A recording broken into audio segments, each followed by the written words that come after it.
Hello guys, welcome to কর্ণ সুবর্ণ official. আজকের যে নিউজ, ইসরায়েল আর গাজার যে সিজফায়ার ডিল মিশরের দ্বারা কন্ডাক্ট করানো হচ্ছে, সেটা আজকে যে ডেট, সেটা মিশরের যে রাজধানী, রাজধানীতে আজকে হচ্ছে।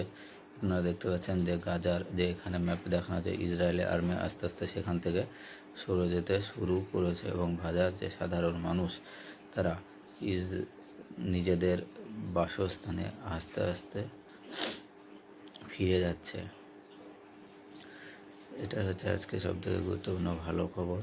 আর একটা দেখতে পাচ্ছেন যেটা হচ্ছে ইউরোপের বিভিন্ন দেশ এবং মধ্য এশিয়ার অন্যান্য দেশও এই পিস ডিল, এবং ভারত, চীন, বাংলাদেশ সমস্ত দেশই এই পিস ডিলের মধ্যে অন্তর্ভুক্ত হয়েছে এবং তারা নিজেদের দেশের রিপ্রেজেন্টেটিভ লিখেছে।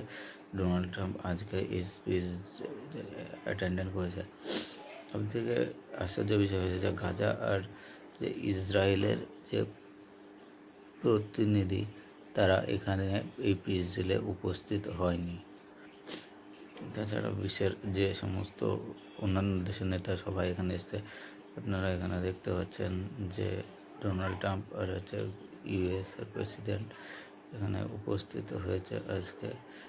তারা নিজেদের মধ্যে যে সমস্ত কথাবার্তা আলাপ আলোচনা করছে এবং আস্তে আস্তে যে প্রিজনের যে সুইফট ডিল বন্দি চুক্তি স্বাক্ষরিত হয়েছে। সিজফায়ার লাইভ দেখানো হচ্ছে বিশ্বের বিভিন্ন দেশের যে ইউটিউব এই নিউজ চ্যানেলগুলো, ভারতেও সেখানে দেখানো হচ্ছে নিউজ চ্যানেলে। এখানে দেখতে পাচ্ছি এনডিটিভির তরফ থেকে কভার করানো হচ্ছে যে Israel Hamas ceasefire live updates, it is going to hold up সে peace summit Gaza and news টুডেও কভার করেছে। এটা বিশ্বের শুধুমাত্র ভারত না, বিশ্বের প্রত্যেকটা দেশেরই নিউজ চ্যানেল কভার করছে। এখন ভবিষ্যতে দেখা যাক কি হয়। আমরা তো চাই গাজাবাসী শান্তিতে থাকুক, তারা এই যুদ্ধের সমাপ্তি দুই পক্ষের ক্ষেত্রে ক্ষতি।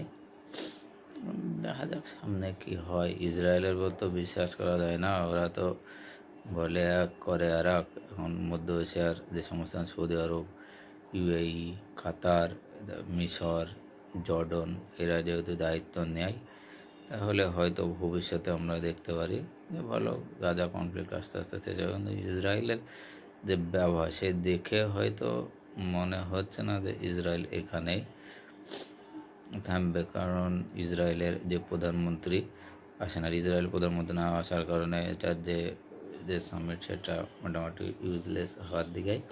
কতদিন এখন ঠিক থাকবে সেটা দেখার। এই কারণে ভারতের প্রধানমন্ত্রীও এই সামিটে যোগদান করেনি। Thank you, keep it up.